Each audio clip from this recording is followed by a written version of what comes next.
Sri Nisargadatta Maharaj. Atma Prem.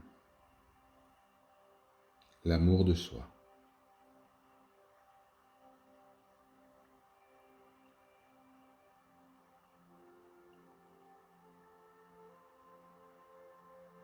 L'amour de soi est la première forme d'amour que nous ressentons.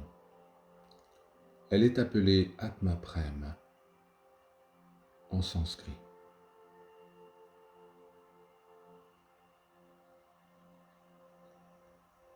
L'être humain se considère comme un individu qui ressent du plaisir et de la douleur. C'est seulement lorsque l'on est en pleine conscience qu'il n'y a plus de questions au sujet du bonheur ou du malheur. Bonheur et malheur sont seulement ressentis sur le plan du corps et du mental. J'ai transcendé cet état du corps et du mental, c'est-à-dire l'état d'individu. Et je vous parle maintenant en tant que conscience dynamique.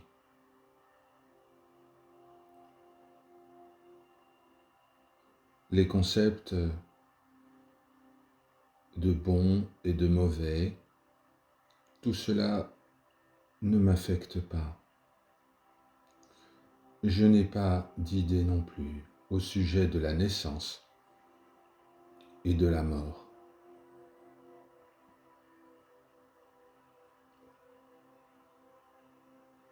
Ma condition physique est si faible. N'importe quelle autre personne dans cet état ne serait même pas capable de se tenir debout.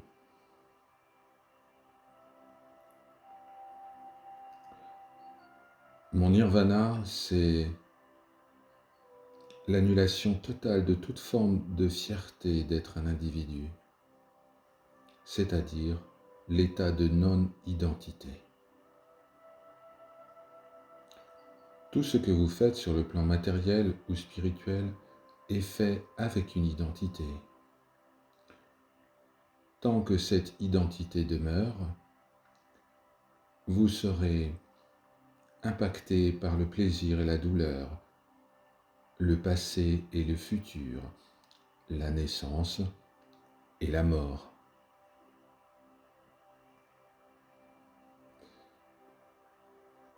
Avez-vous déjà pensé à cela ?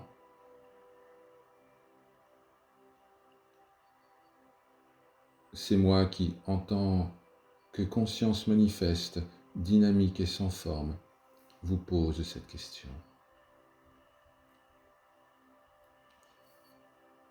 Pourquoi souffrez-vous ? Eh bien, vous souffrez parce que vous vous êtes comprimé vous-même en une forme limitée, en une identité limitée, et c'est pour ça que vous souffrez. Votre démarche spirituelle est faite du même point de vue, limité et conditionné. En conséquence, vous ne pouvez faire de progrès véritable. Quel que soit le sujet que vous considérez, vous allez l'envisager du point de vue de votre identité, et non pas comme la conscience manifeste et dynamique.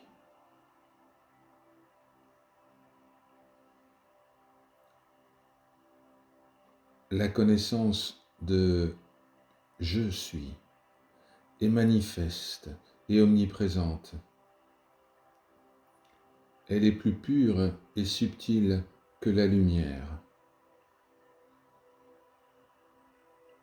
Mais, comme vous vous accrochez à votre mémoire individuelle, vous ne pouvez acquérir cette connaissance et vous ne pouvez pas trouver la paix.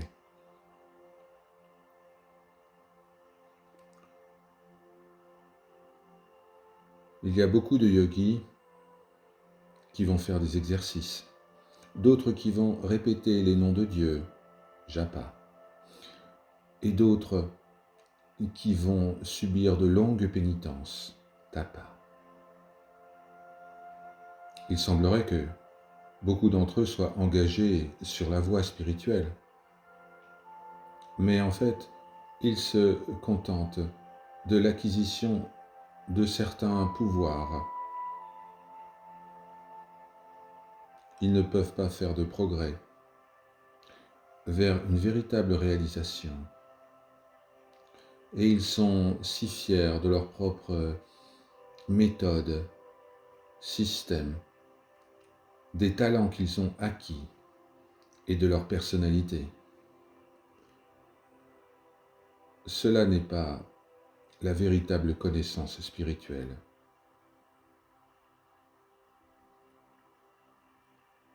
Une personne qui travaille devrait être satisfaite de son salaire ou alors démissionner. De même, un gnani, un connaissant, devrait être satisfait avec les 3 états d'éveil, de sommeil et de rêve, ou alors les abandonner. C'est en tant que gnani que je vous raconte cela. Quelle est l'utilité de cette alternance de sommeil et d'éveil? Pour moi, je n'en veux pas. L'univers perceptible est sans limite et infini, mais en le préservant, que gagnerais-je?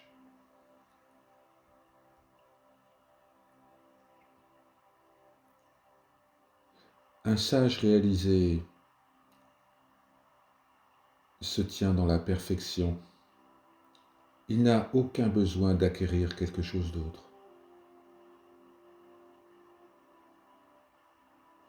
Il est important que vous sachiez qu'en tant que cherchant, vous obtiendrez des millions de bienfaits en vous rappelant simplement de la vie de ce sage. En fait, une personne ordinaire ne peut pas saisir ne serait-ce qu'une parcelle de l'état absolu d'un véritable connaissant, gnani.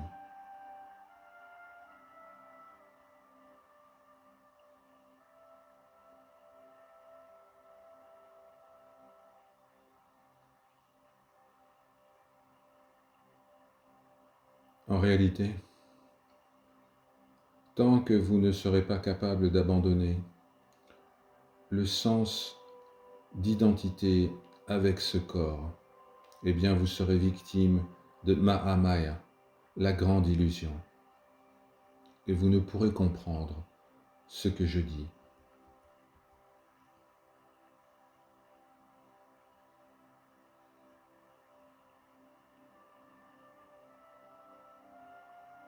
Mais lorsque vous parviendrez à l'état de Gnani, il n'y aura plus besoin de rien, même pas de vous connaître vous-même.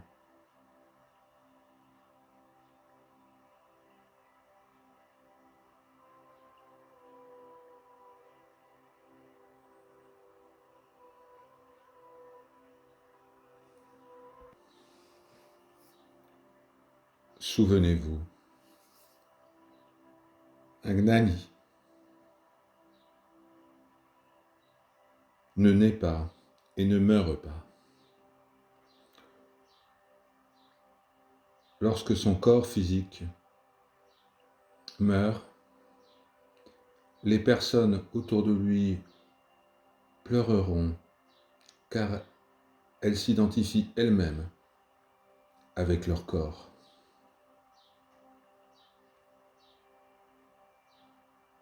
Mais cela n'est pas nécessaire. Le Gnani n'est pas une personne incarnée. Le Gnani est appelé ainsi parce qu'il est en possession de l'être. et lorsqu'il est en possession de l'être. Toute forme de savoir disparaît dans l'absolu. Om Shanti, Shanti, Shanti.